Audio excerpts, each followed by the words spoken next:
Welcome to the Panza Panza Forum. In the Yoruba language, the word panza is usually injected into poetry to express an uncomfortable, uncensored, and inconvenient truth.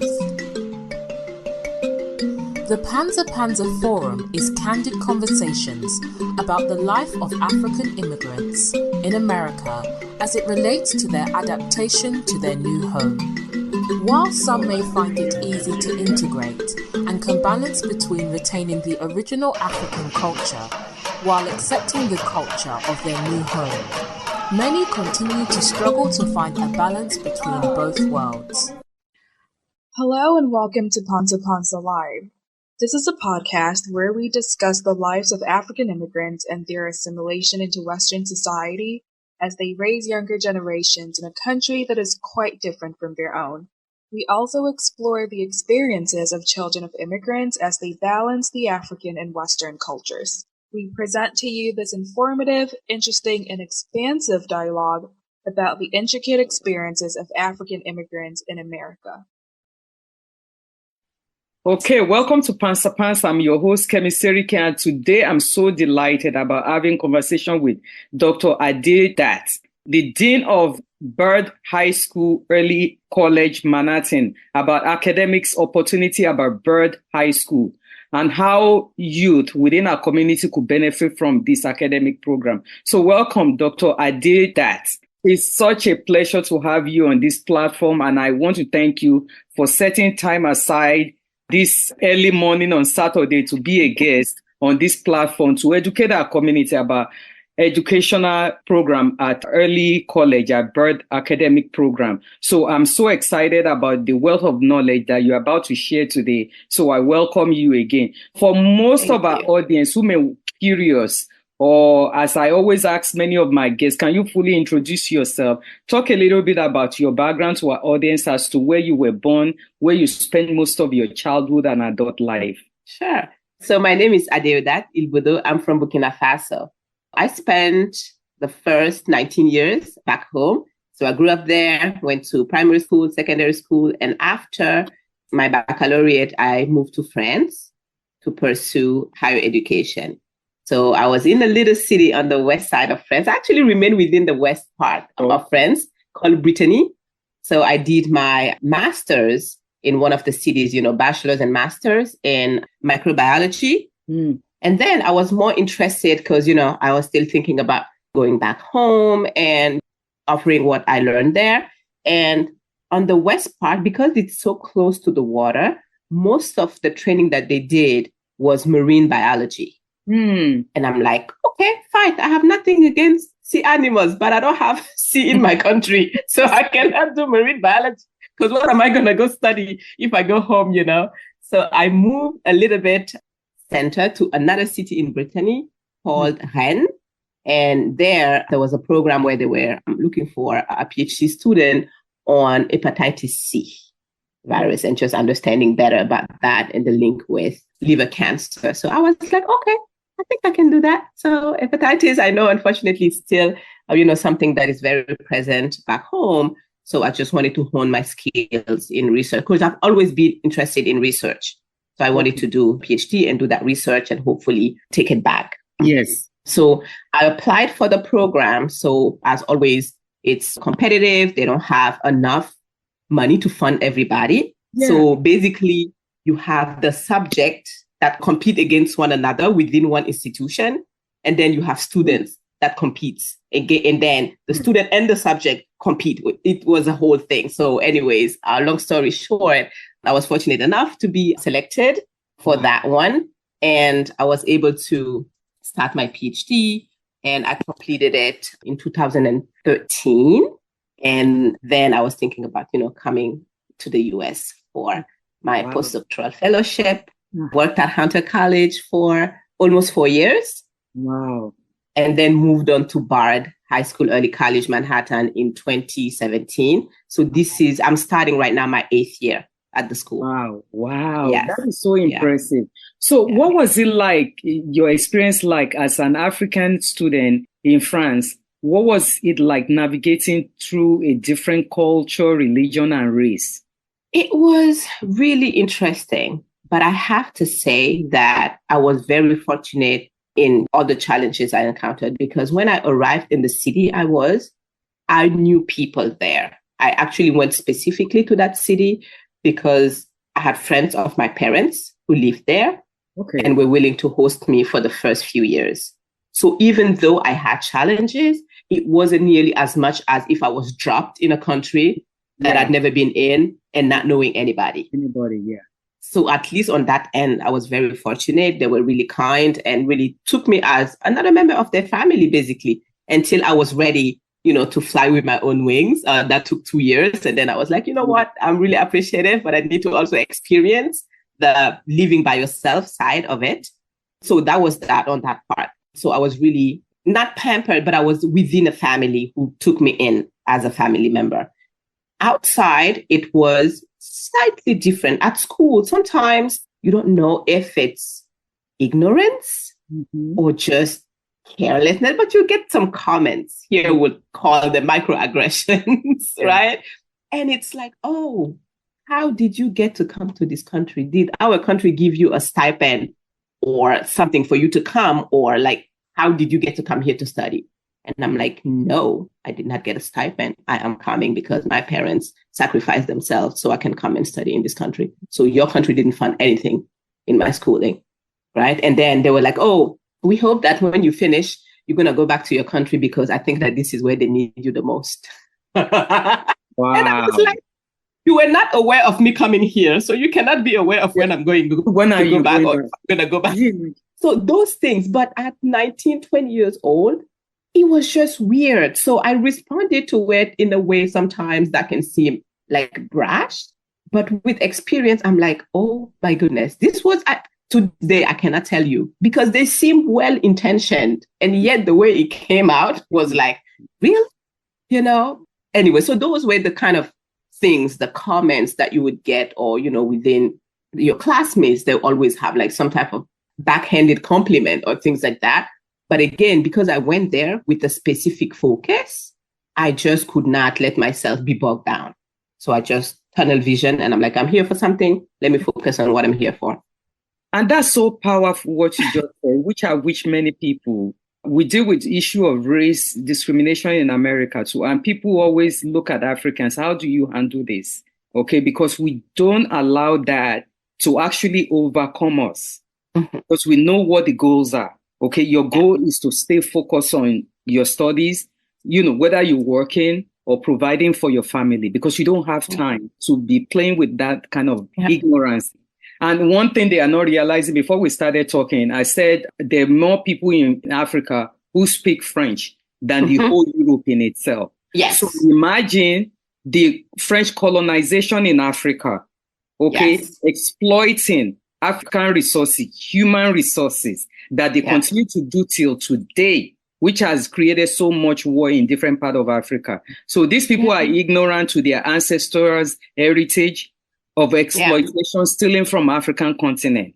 And it's so sad, but I'm glad the way you actually have your head high up and said, you know what, I'm here for one purpose and your comment is not going to stop me from where I'm going, So what would you say, even though I understand you went through all these things, what would you say you appreciate mostly about being a student in France? The food.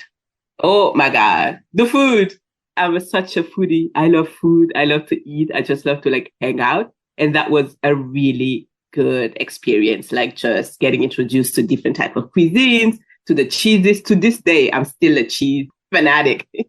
Wow. That was a good experience. And also, aside from the food, having been so lucky to know people in the city I went just meant the world, because it meant that me getting acclimated and getting adjusted was less complicated than somebody who maybe had never been to that country before and knew no one and had to do everything by themselves, right? It meant that if I was homesick, I had people I could go talk to, before my parents were even aware. If something were to happen to me, somebody back there would have known. So that was really an experience that I valued and still appreciate to that day, because I know it would have been different because despite that, I had my periods. I went through, I don't want to say depression, but just so homesick that I was sick all the time. I had migraines. The whole lot of things that I didn't know I had, but just started the first and second year I was there. And I know it was just related from no longer being in an environment that I was so used to. Mm-hmm. So I was really grateful for that. And along the way, I also met friends at university that I'm still friends with to this day. Wow. And that was really something. It was 3 Black students in the whole class when I first started. And it was a class of like 300 plus. And to this day, we are still in contact and we're still friends. 3 And they're all African students too? Yes. 1 from Congo and 1 from Gabon. Wow. Yep. Yeah. Wow. The education there that you obtained was being taught in French. Yes. And in Burkina Faso, they also speak French. Mm-hmm. So how did you learn to speak English so well? That's ignorant. Because actually, I spoke to someone 2 years ago who also was doing his PhD in France. And all the conversation was in English, and it came from a French-speaking country also in Africa. And I said, wow. Did you also learn English while you are in France? Yes and no. So actually, me learning French started back home, where we had like 2 hours out of the week that were dedicated to English. I have always loved languages. I actually initially saw myself as a literary person because I was performing higher in languages and social studies than even science, I promise you. So I always loved languages, and I had wonderful teachers who really knew how to make us want to learn. Oh, wow. So when I went to France, I already had that solid background in terms of reading and writing. That was there. It was the speaking the problem. And I actually struggled my first year there because the way they learn English at school, again, we had a few hours every week, but it was different because you had to listen to a different accent. And you know that back home, we don't have like audio to listen to other people's accent. It's only our teacher's accent and our accent that we hear. So I got there, they give me this audio with the headphones of an English person speaking from England. And I'm like, what is that person even saying? Wow. I had no clue. So it took me some time, but because I loved languages, I just kept at it.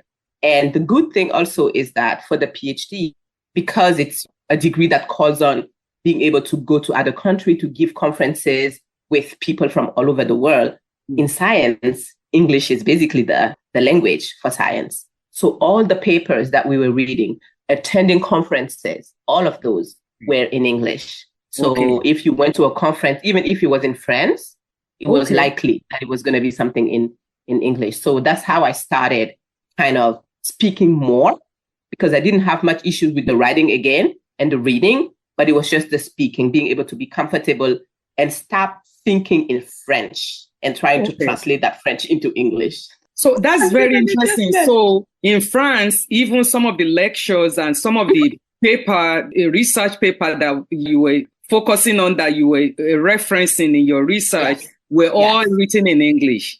All of them were written in English, yes. Wow. Because that's an eye-opener for me. Yeah, all of them. So everything was in English. So it kind of, made the transition easier. And I kept, reading, because you had no choice. Like you just reading everything in English and then trying to translate and incorporate it into your research.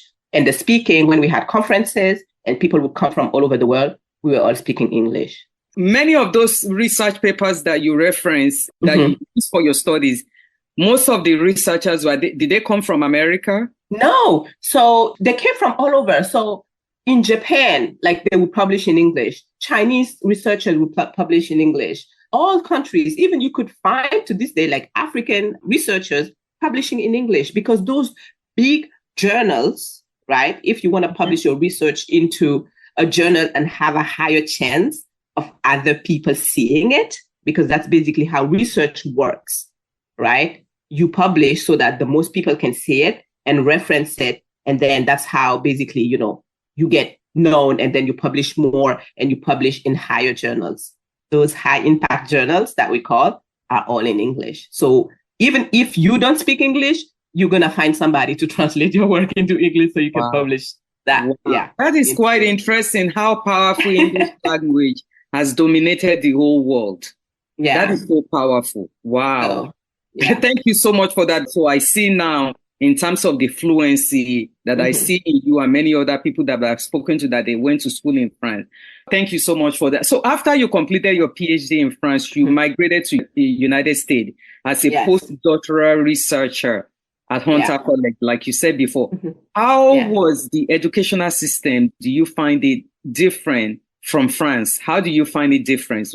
So as a postdoc, I didn't really grasp much with the educational system there, because when I started, it was like a research position, basically. So I came in, actually my PI, we call it PI, principal investigator. So my boss, he was coming from Florida to start his lab. So he needed a postdoc basically to be like his second hand. So while he's in his office, looking for those grants, because research is also dependent on grants. So you have to be writing grants, showing the quality of your work so that they can hopefully give you money to do the research, right? So while he was doing it, I was in the lab doing the research on the topics we're interested in, and also, handling the day-to-day life of the lab. Like, what are we missing? What do we need to order? Who do I need to contact? If this machine is broken, who is doing the maintenance? How do I get the different quotes? But also a big part of it was mentoring the undergrad and grad students, right? From Hunter College or other colleges, they come, they say, oh, I'm a student in biology. I'm potentially interested in research. I would like to come to the lab and just work on something. Can you mentor me? So I was working with those students, and I got to understand just a little bit about what they were doing. I knew the different kind of degrees that they had here, but I didn't fully understand it until I transitioned from the postdoc into being at Bard High School Early College. Wow. Yeah. So what would you say surprised you mostly about American educational system? For me, it was, again, starting my school, as you mentioned, an early college. So which means that the students are enrolled in high school and they are enrolled at the same time. So that's a dual enrollment in college. So while they're prepping for their high school diploma, they are also prepping to get an associate degree, right? So from that standpoint alone, it's going to be more rigorous because they're taking college classes. And what struck me was the stress under which the students were, or I don't want to say put themselves in, but it was just insane to see the amount of stress that a 16, 17, or 18-year-old kid has, because they just feel like, if I do not get into, that college that my parents want me to get into, my life is ruined. So you would find them working at non-told hours of the night, 2 a.m., 3 a.m., and things like that, right? Because that came from different sources, but that is because I didn't remember being stressed out like that when I was a kid back home.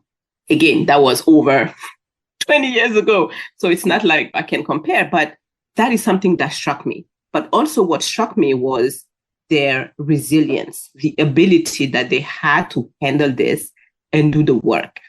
Because those students, and that was my first experience and only actually in an American high school. So I don't know something else, right? I haven't been in a traditional high school. So I only know the experience from my own students.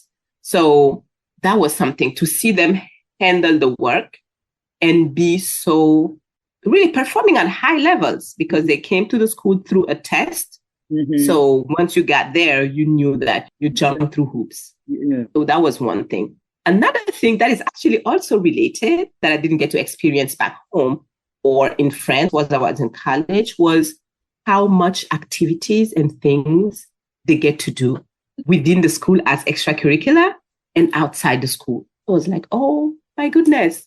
At the school, we have like so many clubs, and they are involved at, 14, 15, you see them leading clubs, holding meetings and talking to those people and doing debates and things like that. So I just felt like they got prepared early on to be able to talk and kind of take space in a positive way in the world. So that was really something that struck me from the get-go. Yeah, because many of these colleges, I mean, I experienced it twice. My two children went to college, and I remember even from the 9th grade, whereby they indicated, I have to do these activities, I have to get into clubs. So it's part of, it's like building a resume to go to college.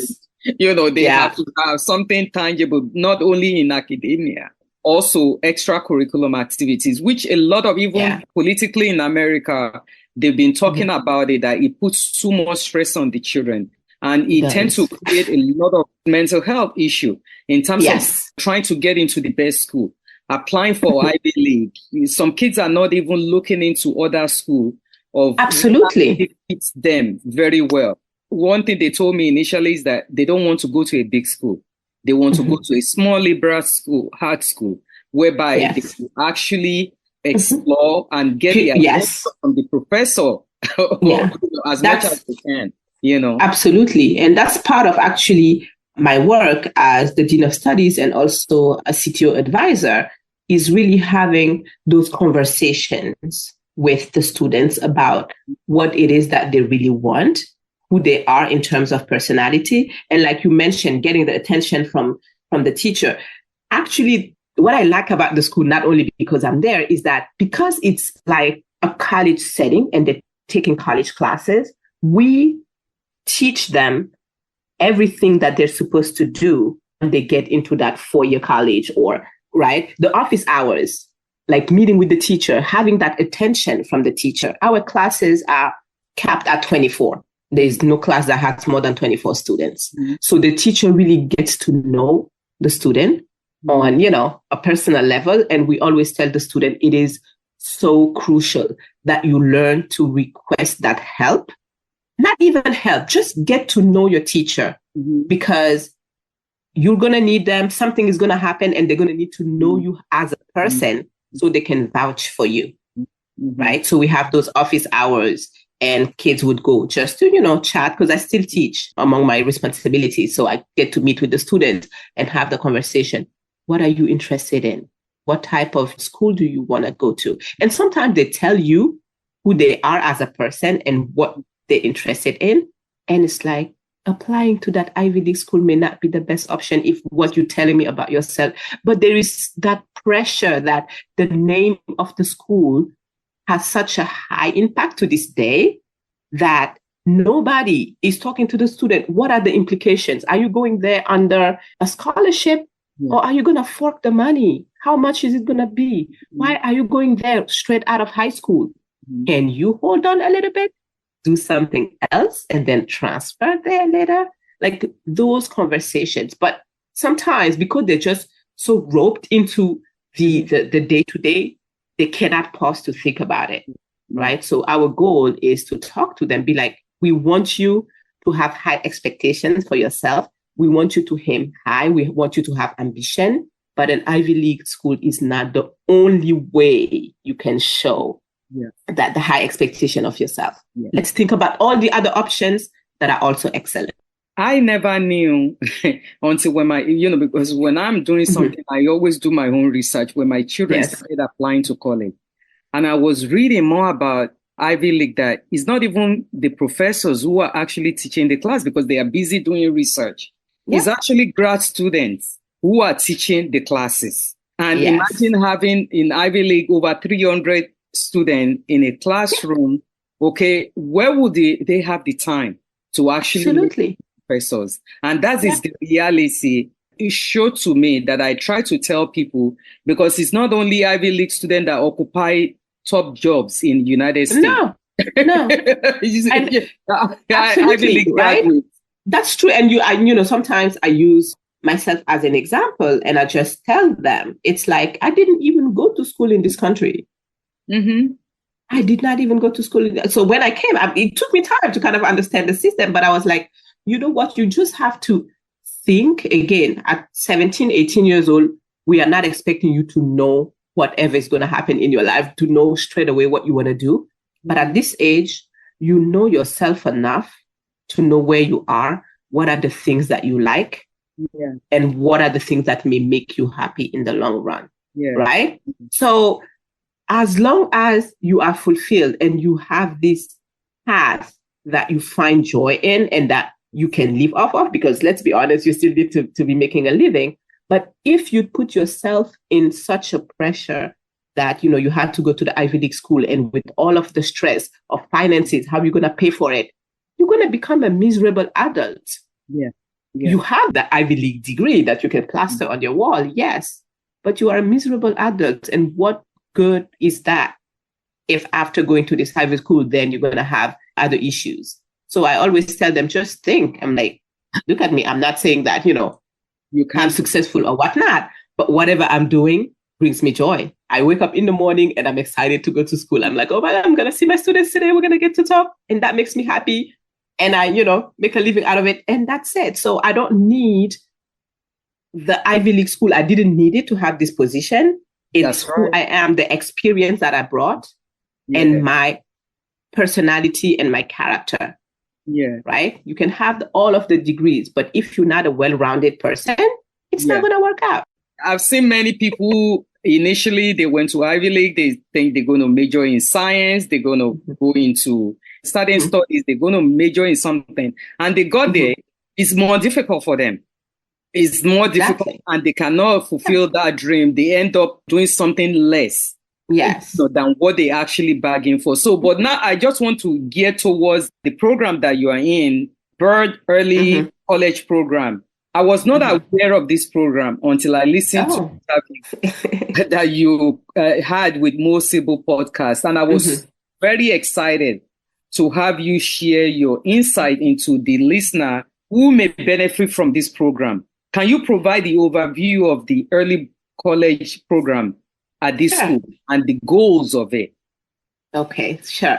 So the program got started actually 23 years ago by the president of Bard College. So Bard College is small private liberal college in upstate New York.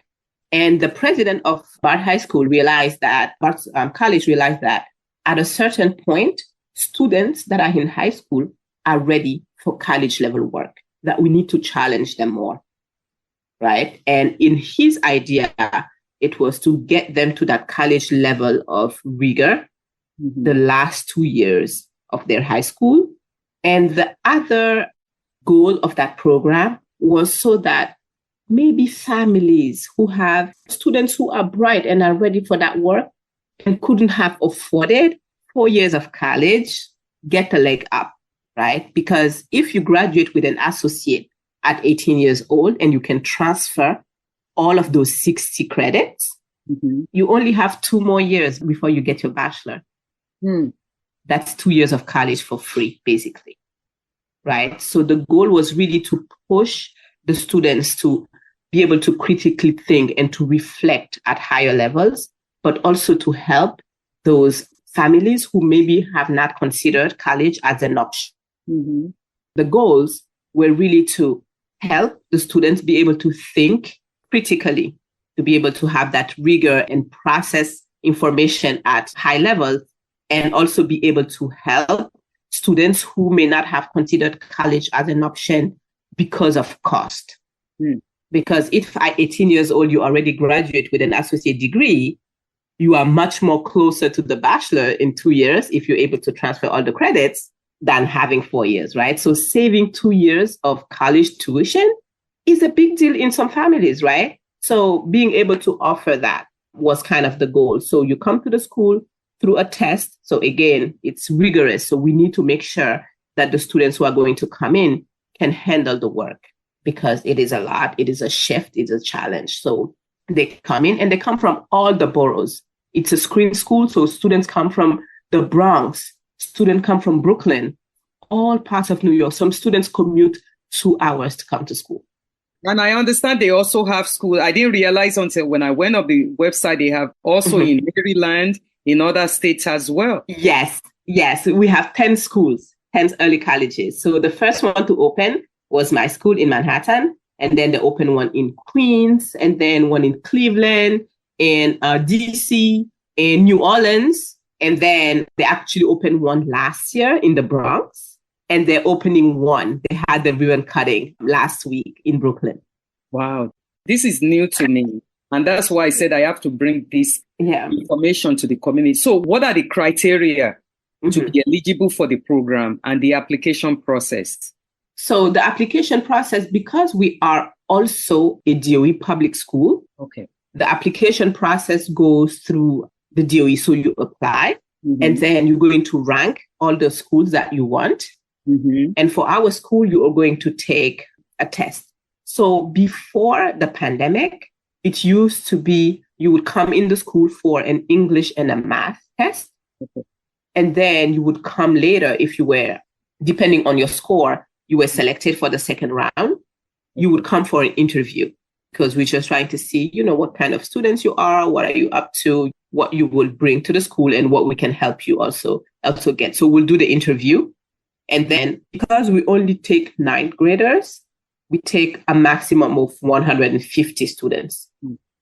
And every year, when we had the 2 campuses, Queens and Manhattan combined, up to 3,500 people would apply. Wow. 3,500 students apply for only 150 seats. Yes. Wow. So that's a selection process right there. So if you are among the 150, we know that you had a reason to be there. Wow. That's very competitive. It's just like applying to Bronx Science. Those schools that they are upper level, Stevenson and all that. Oh, wow. Absolutely. Yeah. So what support services, social support services are available for students throughout the academic year? So really scaffold our support to the students in a way that, like I told you, right, the students are in high school for the first 2 years for 9th and 10th graders. And in the last 2 years, year 1 and year 2, we enroll them into college. But the way that we do this is, if you look at our faculty and staff, most of them have PhDs, and a whole lot also have terminal degrees. Even if it's not a PhD, it's a terminal degree in their field. So they come in with an expertise, and that's also what gives us the authority to teach college level courses, because we have actually people who hold PhDs who have taught in colleges who are coming into the high school. The great thing, though, is that it's not a segregation. You don't have people teaching high school and people teaching college. No, the same people that have the PhDs are teaching 9th graders, and we'll see them later on. So you get to know your student, and you get to remember what you taught them in 9th grade because you were preparing them for the college level work. Yes. Right? So that's a first level of scaffolding. And the fact that we have office hours, the fact that our class size is small, really helps in tailoring that support. And we also have something that we call law. So it's kind of a writing center where students would go in for help, for support. For writing, we have a tutoring program where students tutor each other, right? They would apply. And then within the classroom, we also have this type of tutoring program.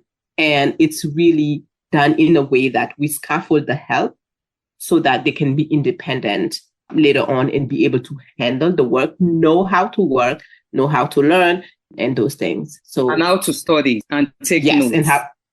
And we give them all. Each class, whether it's a science class or social studies class, each teacher will start this year with teaching them what are the best ways for them to learn, right? So when I'm teaching a science class, it's like, how do you take notes in science? We use the Cornell notes. Like, what does that mean? Where do you put everything? We have columns, and where do you put the information? How do you synthesize the information so that you are retaining the important? And from the important, if you need to break it down, it's easier, right? You cannot be writing every single thing. That's not the way to go. But if we don't teach them, how are they going to know? So we start the year with this. But this is so powerful, because if you go to an Ivy League, I'm still referring, there's no professor who is come to you and tell you, this is how you take notes. This is how you do this. This is how you do that. Yeah. And that is a very powerful, very motivating kind of approach to help these students succeed. Yeah. They want to go into science, but then they're so afraid that they are not starting from elementary. When I mean elementary, part of from initial beginners learning in terms of that. And one big thing that we get time and time again is that our students are going to come back to us and be like, oh my goodness, you prepared me so well for college. I'm going there and those kids are struggling. And I'm like, wait, I did this. I was taught this. So it's several times, whether it's in time and time, my students, in science be like, thanks to you, I got there. Like most of what they're covering, I had already seen it. So it was just like, okay. And then I knew how to study. I knew what to focus on, the information, like being able to triage the, fluff from the nest and all of those things. So we get that testimony back from the students. And that's what really makes our work fulfilling, being like, okay, we actually did something that has been helpful for our students. And they come back to tell us that. That is so. I am so excited. I can't wait to start looking for students to start, applying for this. So, what are your current outreach strategy that the school put in place to attract underprivileged students to this early college? Because I know it's for low income, family, diversity of people from different places. Yes. So we actually have a staff member who is the director of diversity, equity, and inclusion. So meaning that she is the one doing the outreach. She would go to middle schools that can fit the model of students that we need, right, in terms of low income, because we have 60% of our students, if not more, that are eligible for free and reduced lunch. Okay. Right. So we would go to the different middle schools in the city, some in the Bronx. So we have like partnerships where we would go there and have whole sessions to talk to the students about our school and tell them what it is, what that would mean for them and things like that, to kind of recruit and help them get excited about applying for school. And they would go and have the conversations with their parents and things like that. And then we have open doors, open houses a few times in the year where we would welcome the prospective parented students and show them the school and have them visit different rooms where our labs are, the classroom, and things like that. And after they apply, when we offer them a seat, we would invite them for a day where they attend classes. They would sit in, a science class time and time again. Some student would come and sit in my class. They would go sit in a English class, in a social studies class, and see how the class is conducted, and maybe starting thinking about maybe if there's any difference between what they see at our school and, how they currently taught, and see like, oh, is it something that I'm interested in? So that helps them kind of make up their minds, because again, they've been offered a seat, but they've been offered seats elsewhere, so they can make their final decision on that. But we really try to go to middle schools that fit our criteria again, in making sure that diversity, that we have students from low income and underrepresented communities that have a chance to get to know about the school and see if that can be a good fit for them. Yeah. Do you also connect with like community organization or nonprofit organization to reach out to underprivileged students? So we have a few. I think most of those organizations that we partner with are in the Lower East Side, because that's where the school is located.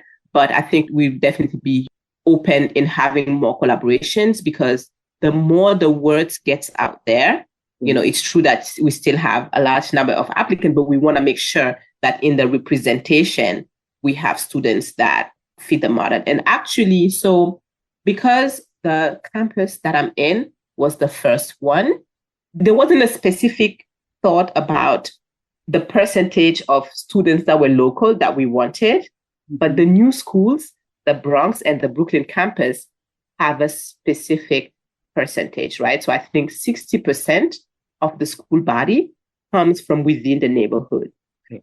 Because again, those locations are locations don't necessarily have a competitive high school. Okay. So we want to make sure that the students within the community get that chance for that rigorous education, because there's not many things else available around the area. Mm-hmm. So we put a specific percentage, and then we have a little bit more for students in the neighboring districts. Mm-hmm.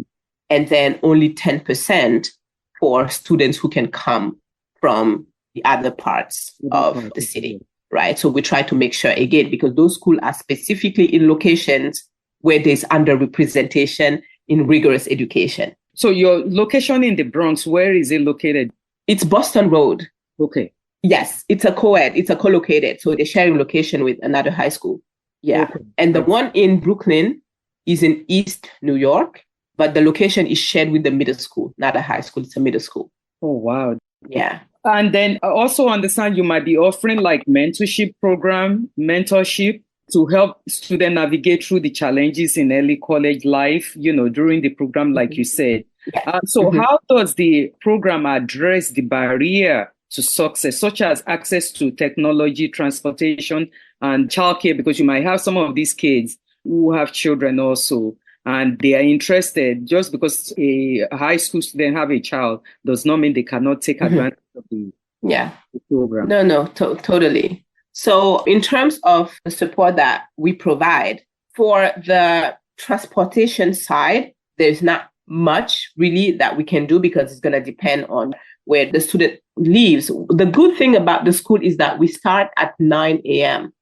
Oh, wow. Compared to 8:20 for the other high schools, right? Okay. So that's 40 minutes. And we do know that some students, they have not only childcare, maybe for their own kids, but also for siblings. Because some students are responsible, right, for taking their siblings to school or maybe helping an elderly parent and things like that. And we have guidance counselors that help us support those students. Okay. And making sure that there's still communication ongoing with the parents at home so we can support the student the best that we can. And when there is something that is worth mentioning to the faculty, the guidance counselor will reach out to the student's teacher, be like, okay, even though I cannot go too much into details, right, because of student privacy, this specific student is going through a lot. Can you please be more flexible in your assignment and the deadlines? Because there's a reason why they've been struggling, right? So it's not in the thing of punishing. If you didn't do it, that's too bad for you. No, it's like, what are you going through? How can we help you? And how can we make it easier? So those are the type of support, right? So we can say, sure thing, this one was due next week, but that's okay. It can be due the following week. I would like the student to come to me so we can sit down and work on it together. So there's always support, no matter what that is. And we actually also have a social worker who is a clinical therapist. And for more ongoing issues, we have support. Yeah. So because sometimes you might have, I know there's a program like that whereby they also include parents as a support part of the program, whereby you could have the parents come in to understand what the program is all about. Yes. Sometimes some children may be having issue at home. Yes. With their parents, there might be other things that may debar them, that even may actually affect them from continuing the program, where they may end up dropping out. So the social work able to actually help provide guidance. Yes.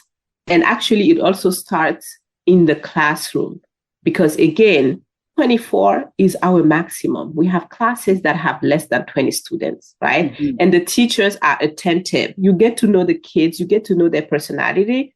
So if something is going on, sometimes you pick it up. Yeah. So when we pick it up as educators, we reach out to the student and be like, oh, is everything okay? I noticed that you're not yourself lately. Student will say, oh, no, it's okay. Nothing is going on or something like that. And we'll say, okay, we'll leave it 2 days and see.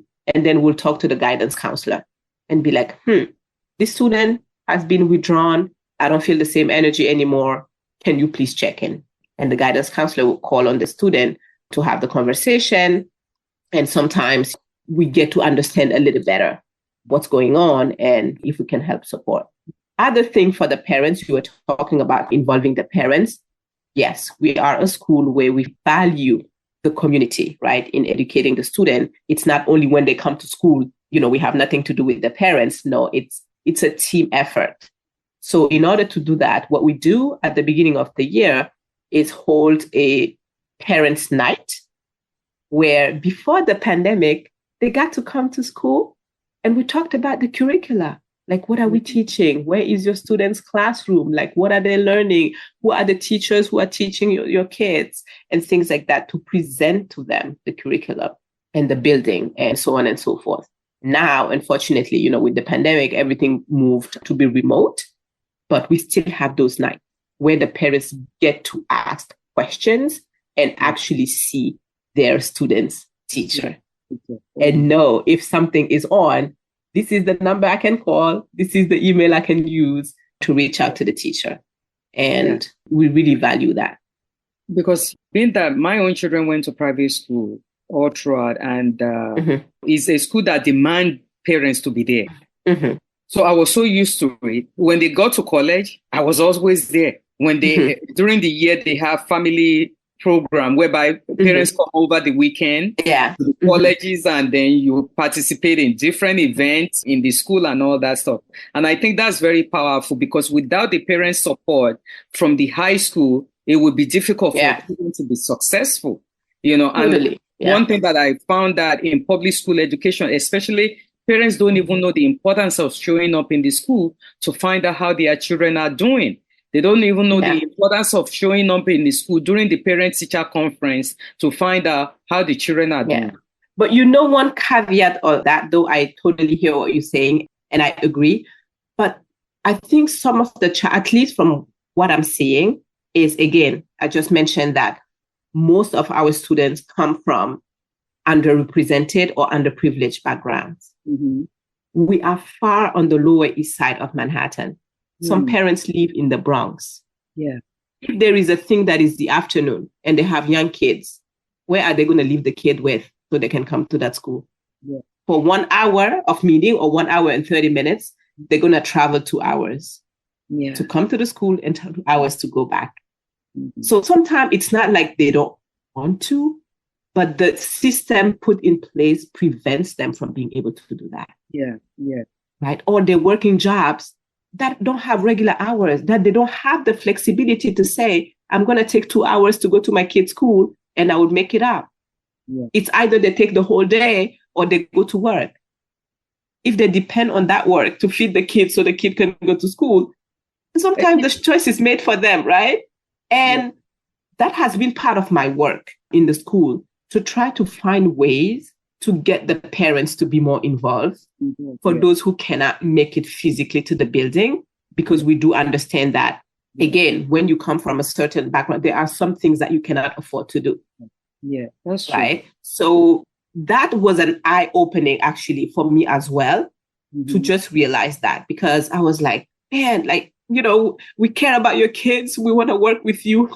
Let's come to school, to meet us. And then you get to know the parents, you get to talk more, and then you realize why some of them, I'm not saying all, because again, you still have some parents who have always been like, you know what, the kid is on his own, you do your thing, right? Yeah. But you also have those parents who are invested in the education of their kids, but just do not have the flexibility to do those. So for those parents, I'm trying to find ways, right, on Zoom. And some of them don't even know enough to log on Zoom. The kid has to be there. Right? Some of them don't speak English. The kid has to be there for translation. So we get to know them, and those are lovely parents and lovely students. And it's just a pleasure, even when I connect on Zoom with them, to just see how grateful they are that the kid is in the school, how grateful they are of the education that their student is receiving. But they wouldn't have been able to tell me that if Zoom wasn't there and if their kid didn't help them sign up. It's because like you said, is a lot that has to take place, family support and everything, and the language barrier is what people within African immigrant communities struggle with. But apart from America, French is not part of the alternative language. It's only English or Spanish. We easily find translator in Spanish. French, you will find translator. But not everybody actually speaks French too. Even the accents, even the translators, right? I'm not meaning to say anything, but there was a circumstance where I had to hear like a translator, but it was for my mom because she doesn't speak English. Yeah. But she had trouble, even though she speaks French, to hear what the translator was saying, because the translator was not African, Hmm. even if it was French, right? But it wasn't the same French. It wasn't the same way we talked. So it was harder for her to even hear the French of the translator, right? So we can think about that for other languages and be like, depending on where that person lives, they're not talking the same way, even if it's the same language. And you can still struggle to hear what they're saying and things like that. So, and that's a major barrier for African immigrants community. Is a major barrier. Whether their children are involved in criminal justice system or even in school, regular school, to be able to understand what is going on is a major barrier. And it's something that within our community, we should start talking about. So the program, I understand, is inclusive and diversity, not only, and when we look at diversity, everybody always think about only black and white. It's about race. But it's beyond that. You have students from Africa, from Asia, South America, the Caribbean. So what Mentor is the early college program is doing to be more inclusive, welcoming students from this diverse background? So one thing, again, that we do is through the clubs that we have, because we have clubs of, the African students, the Caribbean students, the South Asian, students, and things like that, where they create those communities to kind of welcome the incoming students and be like, you will have a group of people here who look like you, who share your culture and want to hang out with you, right? So they will have this before, because again, we want the ownership to come from the students and to help them, talk to each other and welcome each other. And in terms of our diversity also as faculty members, this is something also that we look at, right? We have faculty members from all over the world. We're 2 from Africa. Now I'm left by myself because the other one left, but I was their advisor for the African Student Association, right? When we do things, we would do them together. They would get teachers who are interested about either, their culture or something that they're interested in to be there. But this is not only a way of saying, oh, the African student together, the Caribbean student together. No, they come together at some point to do something that has to showing off the culture and the diversity of the school, right? So you have that nuclear thing where you get to really spend some time and be comfortable, with your people so that you are later on comfortable to be among everybody else, right? So that's something that really the students have taken ownership. And we as adults in the room, we are here to support when they need, but we don't babysit them. We just help them build that on their own. Yeah, that's wonderful because it promotes cultural competency too among the staff and being sensitive to the student from different backgrounds. Because imagine you speak French, you are also from Africa. I don't like to call Africa. I would love to. I know, I think that. Because they villagerize Africa as if we're one country. I know, right? from Burkina Faso. I remember talking to somebody and she said, African, I encourage students to indicate that they are from Africa. I said, no, it's good to have that solidarity with each other, but it's good to mention each country that they come from. If people ask me, oh, are you from Africa? I always say I'm from Nigeria. Instead of, oh, I'm from Africa. So that's true. Close. You won't ask somebody, are you from Europe? The person will answer, no, I'm from France. No. Okay. That's true. So I'm from Nigeria. I'm from Burkina Faso. I'm from Equatorial Guinea. I'm from Kenya. So when they hear in different countries, they will understand that it's so diverse. Yes. So you don't villagerize Africa, then you're teaching them about the country. It's not about just but for them to understand Africa is huge. It's not that's true. So I wanted to ask in terms of the stakeholders, including the alumni and the current students, in collaborating the effort together, especially among the alumni, to come in and help recruit students within the community and expand, this and bring it to the world. That this program is so wonderful. Yeah. So in terms of the alumni, I'm going to start there actually. So for the students who are in the college program, right? So the last 2 years of high school, the same way we have advisory to help them make their decision as to the college that they want to attend, we bring back alumni who are in different schools, a wide variety, a panel from like all over, whether they stayed local or they even went to Europe or they are in Ivy League school and pursuing different things, to come and talk to our students about their experience in that school, what made them think about that school, what made them choose that school, and the experience that they have so far in that school. So that had proven really, really helpful for our kids to just see, oh, I was thinking about going to that school. I didn't know or hear about anybody saying something, but here is this student who happened to have been in my school, who went there and they seem happy. Let me talk more to them, right? So that's also part of our outreach and making sure that they get to hear from different sources and people who have done things. So that's one of the support. The other support is because we are a network of more than 10 schools, the students get to know each other and attend sometimes online classes together, right? So we don't only have the classes in the building, but thanks to the network, we have teachers who are offering online classes. So all of the students from all of the campuses can sign up. So they get to be in one class where they're talking to a student from Newark or a student from Queens, from New Orleans, from Cleveland, from Maryland, and they're in the same class and they are part of the same network. So that also promotes friendship and being able to be part of the same network. In addition to that, we also have trips that we do every year. The students on a specific topic, they will usually go to Berlin. The students from different campuses, you have to apply. And when you apply, you get to go. But again, it will be with a group of students from all of the campuses. They have many ways, not only being among themselves within one campus, but really being able to collaborate with all of the campuses, because again, we are really strong on the network part of it.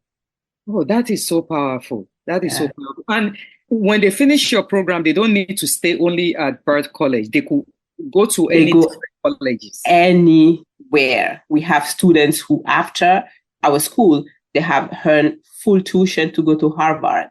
They have gone to Vassar. They've gone to Syracuse. They go anywhere, from SUNYs to CUNYs to Ivy Leagues. And sometimes they go in with scholarships, like fully funded tuition for the whole 4 years that they decide to be there or not. And yes, so they go anywhere, every single way. That is something good to know. It's really, I'm really very thankful that this program is there. And you are not just focusing on STEM program, you also social program as well. Yeah. What advice would you provide to students and the parents interested in learning about Bird Early College program? How do people prepare for it? So we try to keep our website up to date. Within the calendar, there would be events that would be posted as to when is the next open house, where are we going to go next for the outreach to the different schools. And there's always, besides those, an opportunity for parents to call admissions, because we have one person who is dedicated to just call and get the information. So again, because we follow the DOE guideline for the application times, they would input the application through the DOE, and basically we retrieve the applications from our school and we take a look, right? So we're going to ask them, once we know who applied to our school, they will be assigned the assessment. So now, since the pandemic, it's online. So they're going to take a writing assignment. So they're going to provide a piece of writing, and they're going to film a 2-minute kind of mini video telling us about themselves. Why are they interested to coming to the school, and who they are as a person and what they would bring to the school. Those are the prompts. But yeah, so basically that's what happens. And then in December, we have to grade and rank the students, and then give it back to the DOE before they kind of publish and decide who among the rankings were retained for the school. But there's always, like, any parent who is interested should first look up the website to find those different days for the open houses and where we would go, the schools that we're going to. And if for one reason or another, it's not their neighborhood or they cannot make it to the open house, they can just call the school and we'll provide them with the information that they need. Wow, thank you so much. So how can a listener connect with you or to the school if they have further questions for the school? Oh, yes, absolutely. So I have my work email address. I can probably, if you're going to have maybe show notes, I can type it in the chat and you can put that, but it's IALBOUDO. So my first name, initial, and then my last name at bhsec.bard.edu, bsec.bard.edu. And I cannot remember my work phone at the time, but that's something I can definitely add later. And again, I'm always happy to answer any questions. I'm usually responsive in my emails. I need a 24-hour, but usually I reply within that time. And I'm happy to, get our community to be interested in the school and apply. Like last year, I was like the happiest because I had in class like the only student from Burkina Faso that was ever at the school. And I'm like, how? Like, it made me just so happy. I'm like, oh, I have somebody, from Burkina. It's like the two of us that are from Burkina, and it was a student. Usually we have a few students from Nigeria. We have a few students from Ivory Coast, Mali, Guinea a little bit, but not as much as I would like to see. So if we can get the word out to tell our community that, yes, this is a competitive school. This is a good school for students to have that experience. And now we are spreading across the boroughs in New York.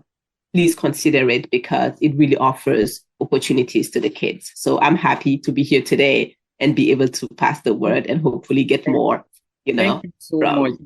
I never knew about this program. It is something that is so new to me because there's so much guidance, so much help that from what you're saying that many people could benefit from, many of our community could benefit from, and also beyond our community. When kids are talking about schools, they always talk about, Stuyvesant, Bronx Science. That's all you hear.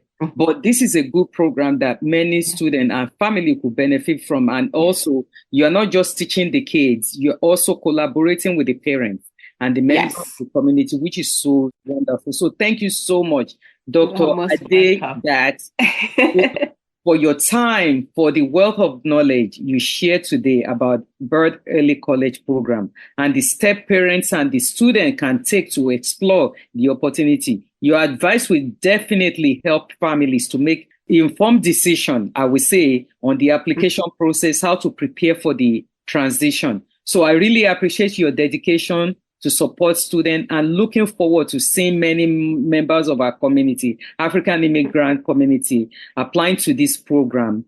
Thank you so much again for continuing. You are most welcome. What you're doing, for showing up today. I really appreciate you. I really appreciate the work you do. And I like the excitement you have in you. I know you bring that also into the classroom and also into the student life. Thank you so much. Thank you. Thank you. It was a pleasure having you, and it was a pleasure being there. So I hope the word gets out there. And again, should anyone be interested, they should feel free to email me.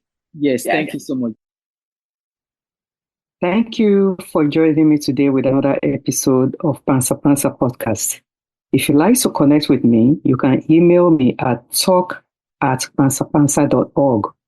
And you can also follow me on Instagram at pansa.pansaforum.